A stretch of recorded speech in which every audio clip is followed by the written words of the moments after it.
Dans ce message, l'auteur propose d'offrir une heure de cours sur la confiance en soi. Il introduit brièvement le contenu du cours en expliquant qu'il y abordera différentes approches pour développer la confiance en soi. Il souligne l'importance de la confiance en soi dans notre vie quotidienne et les conséquences du manque de confiance. Il affirme que le manque de confiance n'est pas seulement dû à des blessures personnelles, mais aussi à une mauvaise structure interne qui nous empêche d'être à notre place et d'avoir les bons repères. Il compare cela à une commode mal montée avec un mauvais mode d'emploi. L'auteur promet donc de fournir les morceaux manquants et de présenter une approche différente de la confiance en soi tout au long du cours.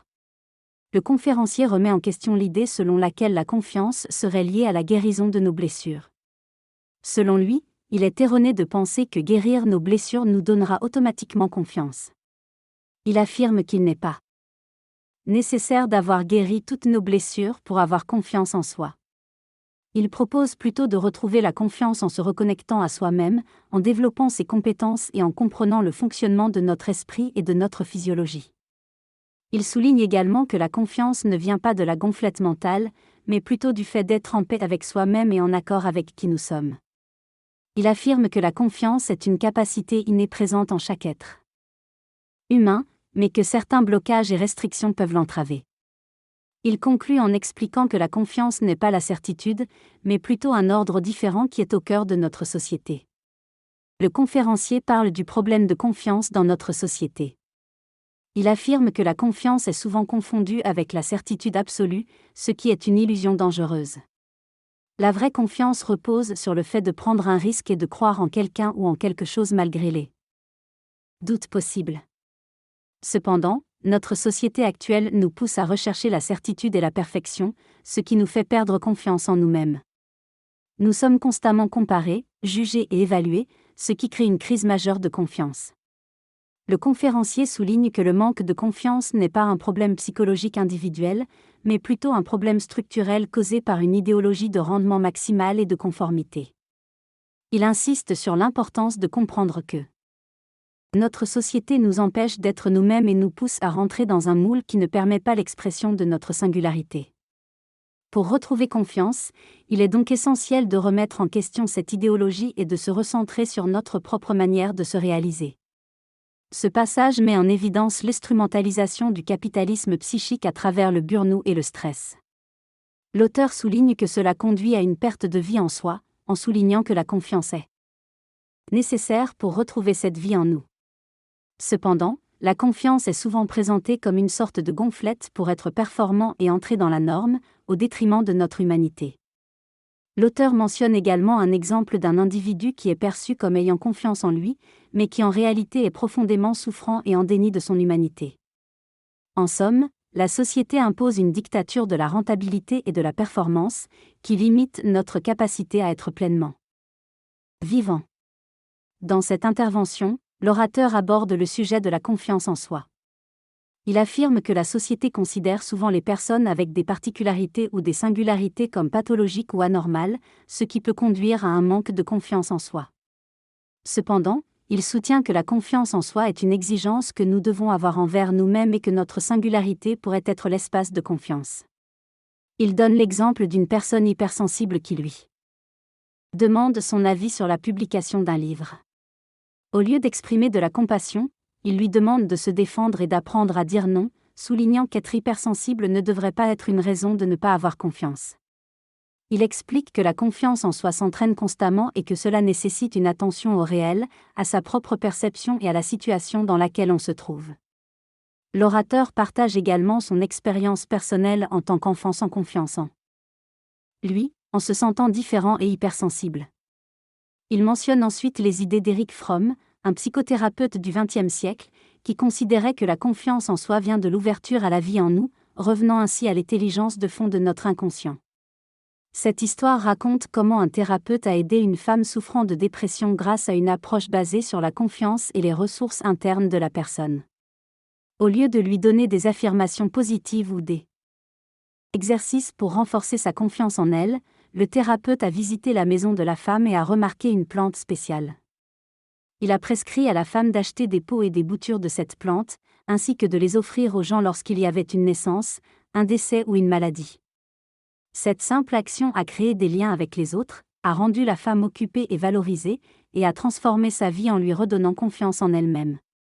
Cette histoire met en avant l'importance de prendre appui sur nos ressources internes et de cultiver des connexions humaines pour retrouver la confiance en soi.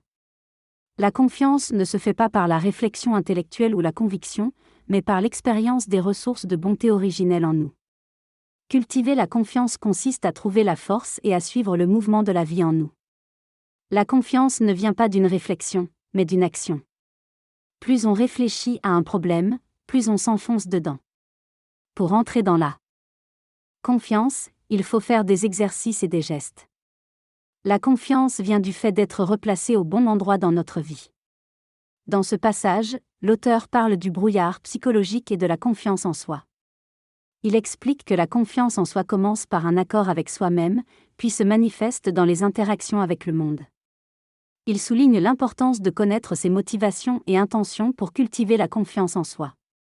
L'auteur souligne également que savoir dire non est un signe de force et de confiance en soi, et que cela peut être appris.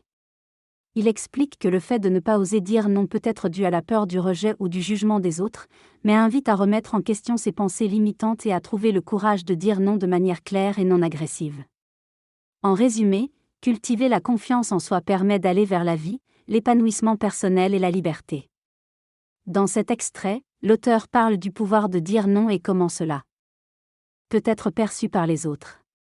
Il explique qu'en utilisant des formules telles que je ne peux pas ou je ne participe pas, on montre de l'autorité et on est perçu comme quelqu'un de confiant. Il souligne l'importance d'apprendre à dire non de manière simple et claire. L'auteur affirme également que la confiance en soi ne vient pas naturellement, mais se développe grâce au travail et à la compétence. Il utilise l'exemple des musiciens qui s'entraînent pendant des milliers d'heures pour devenir doués dans leur domaine. En conclusion, il insiste sur la nécessité de créer, inventer et travailler pour développer la confiance en soi. La confiance ne se développe pas spontanément, elle doit être cultivée. Elle provient de l'expérience et de la pratique régulière, mais aussi du plaisir que l'on trouve dans cette pratique. La confiance est aussi influencée par nos relations avec les autres, elle est relationnelle. Une étude montre que les patients des hôpitaux psychiatriques adoptent le langage spécifique de chaque établissement, ce qui démontre comment nous sommes influencés par nos relations. Dans le domaine de la thérapie, il a été constaté qu'il n'y a pas de méthode meilleure qu'une autre, mais que la confiance entre le thérapeute et le patient joue un rôle primordial dans les résultats. Des moments de rupture dans le cadre thérapeutique peuvent créer un lien de confiance plus fort, montrant l'importance de la vulnérabilité et de l'authenticité dans la relation thérapeutique. En conclusion, la confiance ne se réduit pas à des mécanismes simples, elle est le fruit d'un travail relationnel constant. Dans cette intervention, François Roustan aborde la question de la confiance dans le domaine professionnel. Il note que certaines personnes ressentent de la peur avant de rencontrer un patient, ce qui peut être problématique dans le cadre médical. Il souligne que la confiance est souvent liée au risque, et qu'il est important de reconnaître les différentes formes de peur et d'inquiétude. Il propose de trouver des clés pour développer la confiance sans hésitation ni doute. Il met en évidence le rôle du contrôle et explique qu'il est nécessaire de quitter ce mode de fonctionnement pour retrouver un mode basé sur la confiance. Il abordera également plusieurs sujets dans son cours, tels que l'importance de trouver un espace sécurisé, la guérison des blessures, l'utilisation de la puissance de la diversion, et d'autres aspects liés à la confiance. Il invite les participants à poser leurs questions et promet des moments d'échange dans le cadre du cours. Enfin, il répond à une question sur le syndrome de l'imposteur, en soulignant qu'il est essentiel de retrouver un ancrage et de se poser pour trouver confiance dans la situation. Cette séance aborde le sujet de la confiance en soi et en autrui. Le manque de confiance en soi peut nous empêcher de prendre notre place dans la vie, tandis que le manque de confiance en autrui peut être causé par des expériences passées de trahison. Il est important d'apprendre à accorder notre confiance de manière équilibrée et de ne pas la donner aveuglément ou à des personnes qui abusent de nous. La confiance en soi se construit en développant des compétences qui nous apportent de la joie et un sentiment de progression. Il est également possible de retrouver la confiance en soi, même si elle a été mise à mal dans l'enfance. Le cours propose des exercices pour réparer les blessures de confiance et permettre à chacun de s'épanouir pleinement. L'aventure que nous proposons est composée de 5 séances d'1 heure en visioconférence sur 2 semaines. Les séances ont lieu généralement de 21 h à 22 h en semaine et de 10 h 30 à 11 h 30 le samedi. Ces séances comprennent des moments d'enseignement, des exercices pratiques et des questions-réponses. Entre les séances, nous recueillons vos questions et témoignages pour les inclure dans une synthèse qui permet à Fabrice de construire la séance suivante. Le cours est structuré, mais il reste souple et s'adapte à nos interactions. Si vous ne pouvez pas assister aux sessions en direct, pas de souci, tout est enregistré et accessible en replay dans votre espace personnel, que vous pouvez créer en vous inscrivant au cours en ligne. Vous avez également accès à des fiches PDF détaillées pour chaque cours, ainsi qu'aux exercices et rituels enregistrés. Vous pouvez revoir les séances autant de fois que vous le souhaitez pendant plus de 4 mois.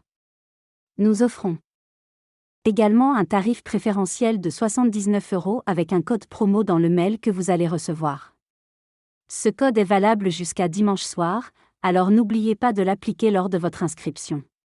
Si vous avez des questions ou si vous rencontrez des problèmes, n'hésitez pas à nous contacter. Nous espérons vous retrouver nombreux pour la première séance le 12 février à 21 h. Bonne soirée à tous et on vous embrasse. Fabrice et moi disons au revoir et nous nous reverrons bientôt. Merci à toi. Et à plus tard.